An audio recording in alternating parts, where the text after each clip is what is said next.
اور خوب نصیحت و خیر خواہی کی۔ آپ نے اپنی شہادت کی انگلی آسمان کی طرف اٹھائی اور لوگوں کی طرف اشارہ کرتے ہوئے 3 بار فرمایا، اے اللہ گواہ رہنا، ہم پڑھیں گے نہیں تو ہم کیسے گواہی دیں گے؟ سیدنا ابوبکر رضی اللہ عنہ کہتے ہیں کہ آپ نے خطبہ حجۃ الوداع میں تمام مسلمانوں کو حکم دیا کہ سن لو، تم میں سے جو لوگ موجود ہیں اور وہ ان لوگوں کو اس خطبے کی اشارات پہنچا دیں جو یہاں موجود نہیں ہیں۔ ہم ایک آیت بھی سنیں تو ہمیں ہمارا حق ہے کہ ہم اس کو دوسروں تک پہنچائیں، پہ فرض ہے، کیونکہ حاضر شاید ایسے غیر موجود شخص کو خبر دے جو اس بات کو اس سے زیادہ یاد رکھنے والا ہو۔ کیا پتا آپ کے بتانے سے اگلا بندہ آپ سے بھی زیادہ عمل کرے اور آپ کو ثواب ہوتا ہے اس کا۔ ہم نے صدقہ جاریہ بننا ہے۔ سیدنا ابن عباس فرماتے ہیں آپ صلی اللہ علیہ وسلم نے اپنی مرض الموت میں اپنے سر سے کپڑا ہٹایا، اس وقت آپ صلی اللہ علیہ وسلم کے سر پر پٹی بندھی ہوئی تھی۔ اس حال میں آپ صلی اللہ علیہ وسلم نے 3 بار یہ الفاظ دہرائے، اے اللہ یقیناً میں نے تیرا پیغام پہنچا دیا۔ نبی صلی اللہ علیہ وسلم نے اتنی محنت کی ہے۔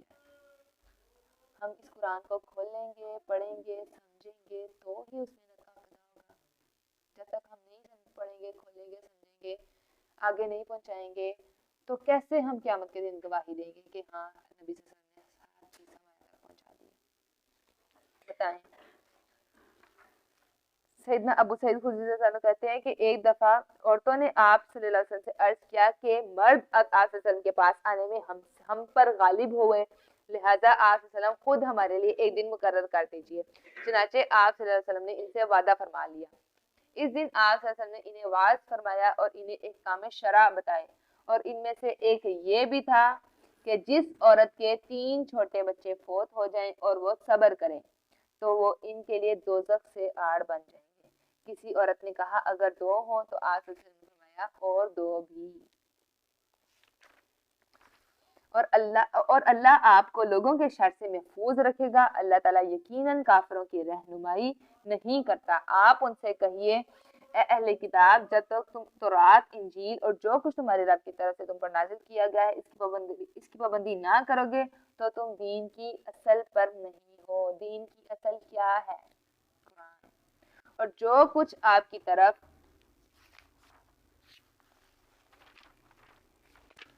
نازل کیا گیا ہے وہ تو ان میں سے اکثر کو سرکشی اور کفر میں ہی بڑھائے گا، لہٰذا آپ ان کافروں پر غمزدہ نہ ہوں جو لوگ ایمان لائے ہیں یا یہودی ہوئے ہیں یا صابی یا نصارہ۔ ان میں سے جو بھی سچے دل سے اللہ پر، روز آخرت پر ایمان لائے گا اور نیک عمل کرے گا تو ایسے لوگوں کو نہ کچھ خوف ہوگا نہ وہ غمزدہ ہوں گے۔ ہم نے بنی اسرائیل سے پختہ عہد لیا اور ان کی طرف رسول بھی بھیجے، لیکن جب بھی کوئی رسول ان کی خواہشات نفس کے خلاف حکم لے کر آیا تو ایک گروہ کو تو انہوں نے جھٹلا دیا اور ایک گروہ کو مار ہی ڈالا۔ کتنے انبیاء کا بنی اسرائیل نے قتل کیا تھا، حضرت یحییٰ کا۔ اور یہ سمجھتے رہے کہ اس سے کچھ فتنہ رونما نہ ہوگا، لہٰذا وہ اندھے اور بہرے بن گئے۔ پھر اللہ نے ان پر مہربانی کی، پھر بھی ان میں سے اکثر لوگ اور زیادہ اندھے اور بہرے بن گئے، اور جو کچھ یہ کرتے ہیں اللہ اسے اچھی طرح دیکھ رہا ہے۔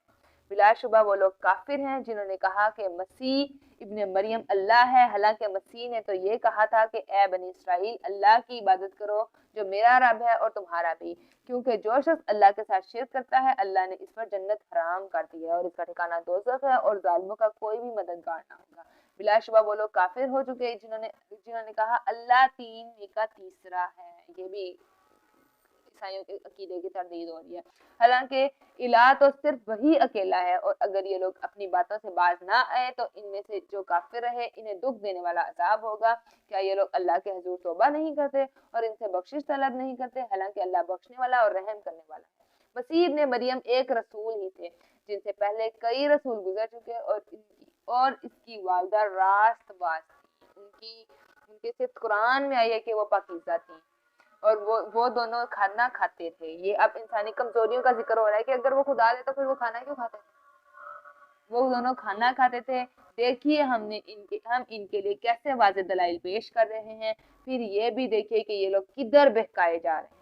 آپ ان سے کہیے کیا تم اللہ کو چھوڑ کر اس کی بات کرتے ہو جو نہ تمہارے نقصان کا کچھ اختیار رکھتا ہے اور نہ نفع کا، اور اللہ ہی سب کچھ سننے والا اور جاننے والا ہے۔ آپ ان سے کہیے اے اہل کتاب اپنے دین میں ناحق غلظ نہ کرو اور نہ ان لوگوں کے پیچھے چلو اور ان لوگوں کے پیچھے نہ چلو جو پہلے ہی گمراہ ہیں اور بہت لوگوں کو گمراہ کر چکے ہیں اور سیدھی راہ سے بھٹک چکے ہیں۔ دین میں زیادتی کرنا گول ہے۔ ہم نے بھی اس سے بچنا ہے اور خود بھی بچنا ہے اور دوسروں کو بھی بچانا ہے بدعات سے، دین میں ایکسٹرا چیزوں سے۔ ثواب کی نیت سے اللہ تعالیٰ نے دین بہت آسان رکھا ہے، اگر ہم اسی پہ عمل کر لیں تو وہ انف ہے ہمارے لیے، دین مکمل ہو چکا ہے۔ ہم نے ایسی چیزیں میں اپنے آپ کو نہیں کھپانا جس میں ہم دنیا میں تو کھپتے رہے اور آخرت تک پتہ چلا یہ تو کرنا ہی نہیں تھا، یہ تو بدعت تھی۔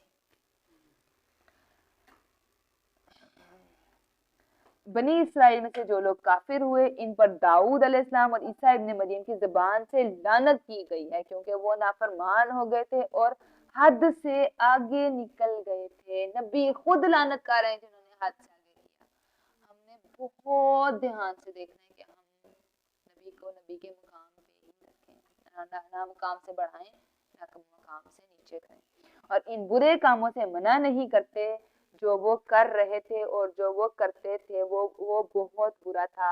ہمارے سامنے بھی جہاں کہیں بدعت ہو رہی ہے ہم نے اس کو روکنے والا بننا ہے، ہم نے ان کے ساتھ ایڈ اپ نہیں ہو جانا چلو یہ کر رہے ہیں تو میں بھی کر لوں، نہیں۔ بہت دیکھیں گا کہ بہت برا تھا کہ وہ ان کو برے کاموں سے منع نہیں کرتے تھے۔ یہاں سے ہمیں امر بالمعروف اور نہی عن المنکر کی اہمیت واضح ہو گئی۔ یہ آیت یہاں آئی ہی اسی لیے کہ ہم نے بدعات کو روکنا ہے جو کہ دین کا حصہ نہیں ہے۔ ہمارا دین کیا ہے؟ دین و یسرن، دین آسان ہے۔ سیدنا ابوبکر رضی اللہ عنہ فرماتے ہیں رسول اللہ صلی اللہ علیہ وسلم کو فرماتے ہیں کہ میں نے رسول اللہ صلی اللہ علیہ وسلم کو یہ کہتے سنا کہ جب لوگ ظالم کو دیکھیں تو اس کا ہاتھ پکڑیں تو قریب ہے کہ اللہ کی طرف سے ان پر عام عذاب نازل ہو۔ اگر ہاتھ نہ پکڑیں گے تو پھر عذاب نازل ہوگا۔ ہمیں خود ہمارے گھر میں بھی اگر کوئی زیادتی کر رہا ہے، چاہے وہ ہمارے والدین ہی ہمارے کسی بہن بھائی کسی اور کے ساتھ زیادتی کر رہے ہیں، تو ہم نے ان کو بھی روکنے والا بننا ہے، ظالم کا ہاتھ پکڑنے والا بننا ہے۔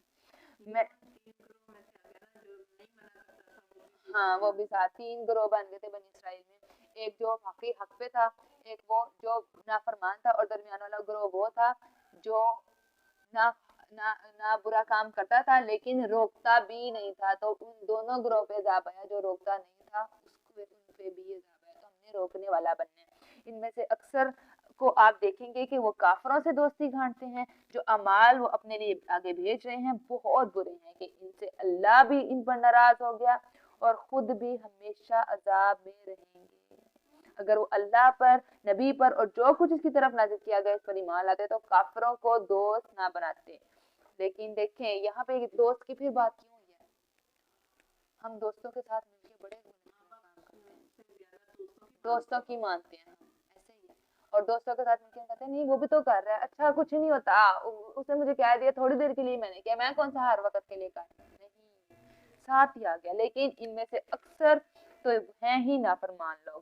جو لوگ ایمان لائے ہیں آپ دیکھیں گے کہ ان سے عداوت رکھنے میں لوگوں میں سب سے بڑھ کر یہودی اور مشرکین ہیں، اور جن لوگوں نے کہا تھا کہ ہم نصارہ ہیں انہیں اب آپ مومنوں سے محبت رکھنے میں قریب تر پائیں گے۔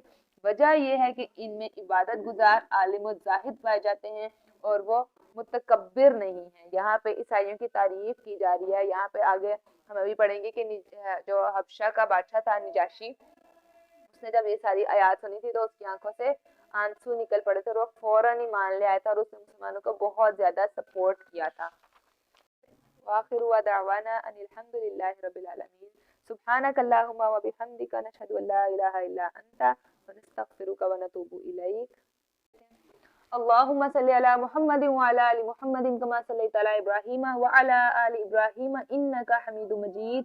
اللهم بارك على محمد وعلى آل محمد كما باركت على إبراهيم وعلى آل إبراهيم إنك حميد مجيد. ربنا آتنا في الدنيا حسنة وفي الآخرة حسنة وقنا عذاب النار. ربنا آتنا من لدنك الرحمة وهيئ لنا من أمرنا رشدا. ربي هب لي حكما وألحقني بالصالحين. ربنا هب لنا من أزواجنا وذرياتنا قرة أعين واجعلنا للمتقين إماما. اللهم أتمم لنا نورنا واغفر لنا إنك على كل شيء قدير. ربنا لا تزغ قلوبنا بعد إذ هديتنا وهب لنا من لدنك رحمة إنك أنت الوهاب. يا مقلب القلوب ثبت قلبي على دينك. يا مصرف القلوب صرف قلوبنا على طاعتك. یا اللہ، یا رحمان یا رحیم، یا دعاؤں کے سننے والے اللہ، یا حی یا قیوم، یا ذی الجلال والاکرام، اے اللہ یہاں ہم سب تیری خاطر جمع ہوئے ہیں، اے اللہ ہم یہاں قرآن سننے اکٹھے ہوئے ہیں، اللہ تعالیٰ ہم سب کو قرآن پڑھنے، سیکھنے، سمجھنے، اس میں تدبر کرنے، اس پر عمل کرنے اور اس کو آگے پہنچانے والا بنا دے۔ اللہ تعالیٰ یہاں پر قرآن پڑھا گیا، اللہ تعالیٰ اس میں کوئی کمی، کہیں زبر زیر پیش میں کوئی غلطی، کہیں سمجھانے میں، ترجمے میں رہ گئی، اللہ تعالیٰ وہ سراسر میری طرف سے رہی، اللہ تعالیٰ اس پر ہماری گرفت نہ کرنا۔ اللہ تعالیٰ یہاں پہ جو قرآن پڑھا گیا اسے اپنی بارگاہ الہی میں قبول و منظور فرمانا۔ اللہ تعالیٰ ہمارے سارے اگلے پچھلے گناہوں کو معاف کر دے۔ اللہ تعالیٰ یہ رمضان ہمارا جنت میں جانے والا رمضان بنا دے۔ اللہ تعالیٰ اس رمضان کو جہنم سے آزادی والا رمضان بنا دے۔ اللہ تعالیٰ ہمارے روزے، نمازیں، قیام، سجود، قرآن اپنی بارگاہ الہی میں قبول و منظور فرمانا۔ اللہ تعالیٰ ہماری دعاؤں کو قبول فرمانا۔ اللہ تعالیٰ ہم آپ سے ہر اس چیز کا سوال کرتے ہیں جس کا سوال نبی صلی اللہ علیہ وسلم نے کیا، اللہ تعالیٰ، اور ہر اس چیز سے پناہ مانگتے ہیں جس سے نبی صلی اللہ علیہ وسلم نے پناہ مانگی۔ اللہ تعالیٰ ہمیں صحیح راستے پہ چلنے والا بنا دے۔ اللہ تعالیٰ ہمیں بدعت سے رکنے والا بنا دے اور ہمیں روکنے والا بنا دے۔ اللہ تعالیٰ ہم خود بھی رکیں اور دوسروں کو بھی روکیں۔ اللہ تعالیٰ ہمیں ہمارے والدین کے لیے، ہمارے اساتذہ کے لیے صدقہ جاریہ بنا دے۔ اللہ تعالیٰ ہم کوئی ایسا عمل نہ کر کے جائیں جو ہمارے لیے خیر کا سبب نہ بنے۔ اللہ تعالیٰ ہمیں صدقہ جاریہ والے کام کرنے کی توفیق عطا فرما دے۔ اللہ تعالیٰ ہمیں عرش کے سائے تلے جگہ دینا۔ اللہ تعالیٰ ہمیں رسول اللہ صلی اللہ علیہ وسلم کی سفارش نصیب فرمانا۔ اللہ تعالیٰ ہم سے ایسے عمل کرا لے جس سے آپ خوش ہوئیں اور آپ کا رسول خوش ہو جائے۔ اللہ تعالیٰ جتنے بیمار ہیں، اللہ تعالیٰ ان سب کو شفائے کاملہ عاجلہ عطا فرمانا۔ اللہ تعالیٰ ہمارے جتنے عزیز و اقارب اس دنیا سے چلے گئے ہیں، اللہ تعالیٰ ان سب کی مغفرت فرمانا۔ اللہ تعالیٰ ہمیں ہمارے والدین، ہمارے دادا دادی، ہمارے نانا نانی، ان سب کے لیے صدقہ جاریہ بنانا۔ اللہ تعالیٰ جب ہم اس دنیا سے جائیں تو ہماری زبانوں پہ جاری ہو لا الہ الا اللہ محمد الرسول اللہ صلی اللہ علیہ وآلہ وسلم۔ اللہم صلی علی محمد وعلی آل محمد کما صلیت علی ابراہیم وعلی آل ابراہیم انکا حمید مجید۔ اللہم بارک علی محمد وعلی آل محمد کما بارکت علی ابراہیم وعلی آل ابراہیم